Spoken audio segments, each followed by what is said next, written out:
Hitler's own house was lower down the slopes of the mountain, and gradually a whole complex of buildings grew up around it. This was the official guest house.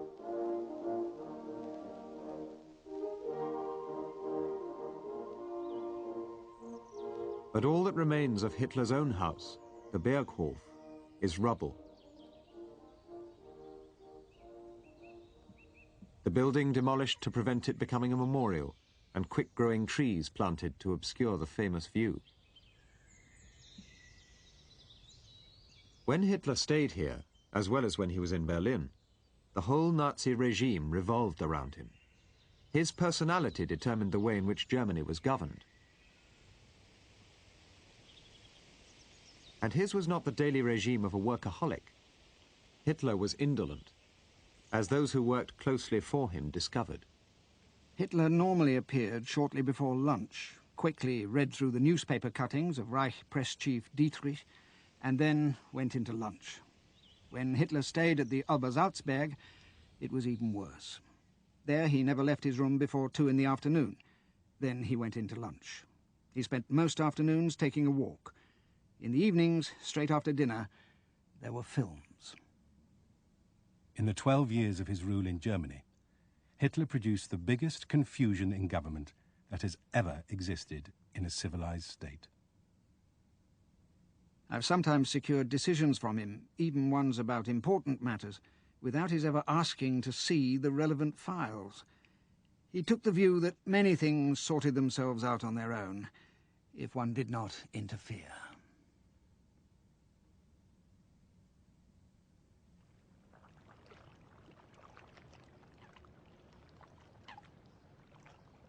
A very different picture of Hitler was projected here, at the vast complex of stadiums built in Nuremberg for the party's annual rally.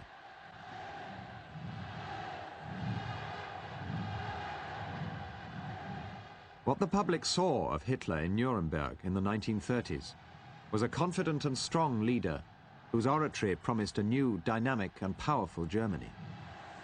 Einmal Jugend!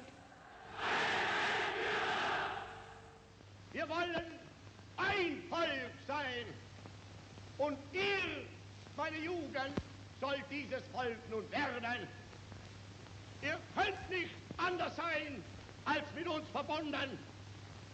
Und wenn die großen Kolonnen unserer Bewegung heute siegend durch Deutschland marschieren, dann weiß ich, ihr schließt euch den Kolonnen an. Und wir wissen,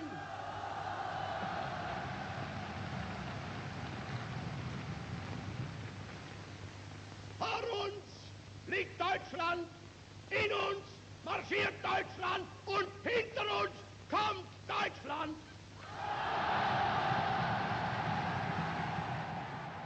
He was meant to be seen as the all-powerful, all-knowing leader who prevailed over a system of total order. But the contrast between image and reality was quite a stark one, because far from it being a very orderly structure of command, in fact, it was very disorganized and rather chaotic.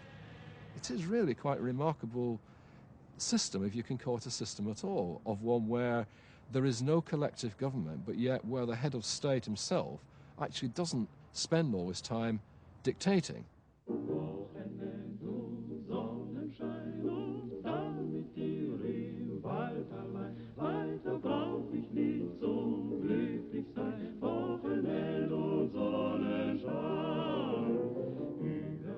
Hitler and the Nazis created a unique and peculiar form of government.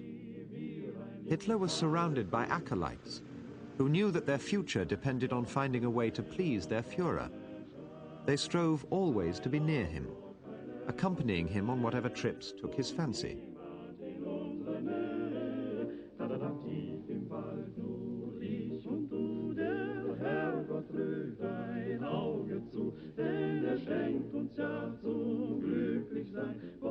Though Hitler may have had little interest in regular hours of work or the detail of policies, he did have visions of what he wanted for Germany.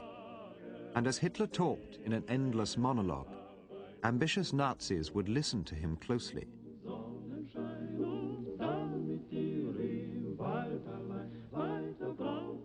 Then, on their own initiative, they tried to think of ways in which his vision could become a reality. They made up the detailed policy themselves and said they were acting on the will of the Führer. Sie beriefen sich auf eine Entscheidung des Führers, auf ein Wort des Führers, auf eine Meinung des Führers. Ich muss Ihnen sagen, es war zum Schluss eher fragwürdig, ob das so war. Da stand einer an der Tür zufällig, als Adolf Hitler zu Tisch ging und mit seinem Nachbarn was zurief, und der hat gedacht, das ist jetzt der Wille des Führers. From the first, Hitler openly said he didn't have detailed policies. Sie uns Ihr detailliertes Programm. Da kann ich nur zur Antwort geben, für eine Regierung nach eurer Wirtschaft, nach euren Werten, nach eurer Zersetzung muss man das deutsche Volk von Grund auf neu aufbauen. Wir wollen nicht liegen und wollen nicht schwindeln. Ich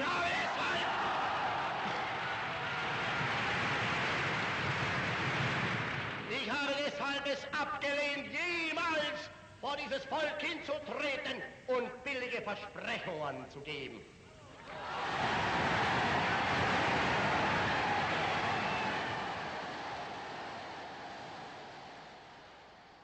But Hitler was open in saying what he wanted from the German economy, chiefly the weapons to build a new German army. Rearmament became his economic priority.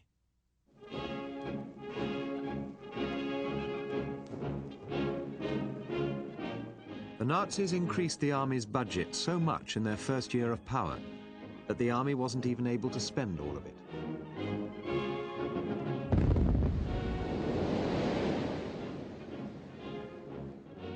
The Nazis also promised to rid Germany of unemployment, and they did, mainly through huge work creation schemes like the Autobahn building program.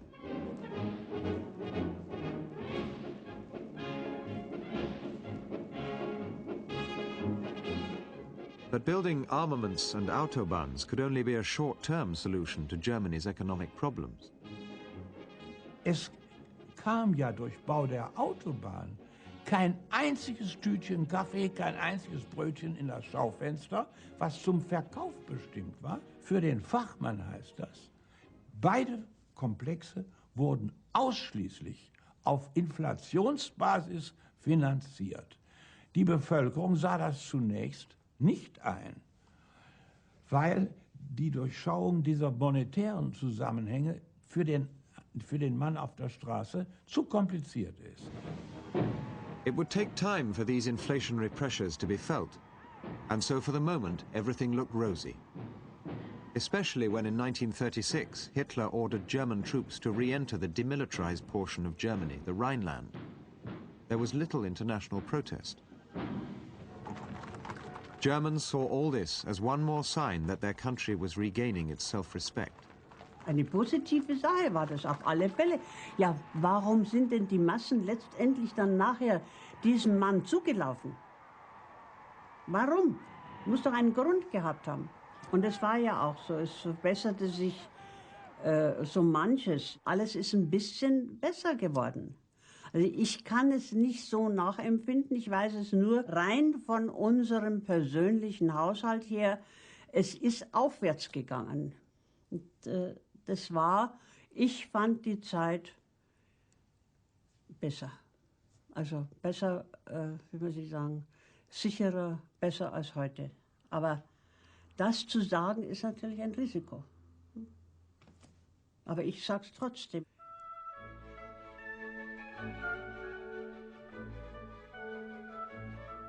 The Nazis organized pageants to entertain, like the Nacht der Amazonen, the Night of the Amazons, held in Munich in the 1930s.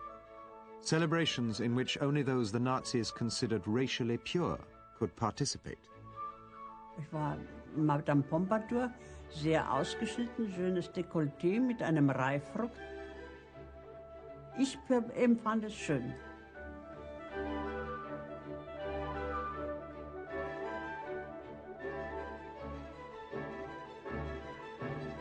Man hat schon den Dünkel gehabt, dass man sagt, der Deutsche ist was Besonderes, das deutsche Volk soll ein Rassevolk werden, soll was Besonderes werden, soll über den anderen stehen.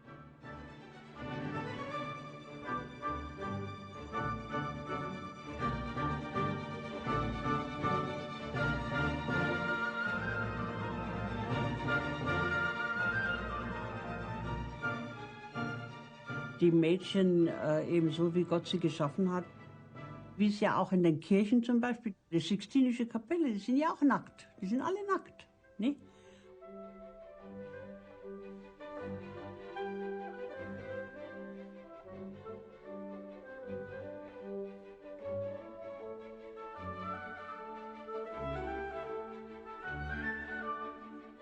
Aber der eigentliche Sinn, es war, glaube ich, wirklich nur ein Fest fürs Auge und zur Erbauung und zur Freude der Menschen, die dahin gegangen sind.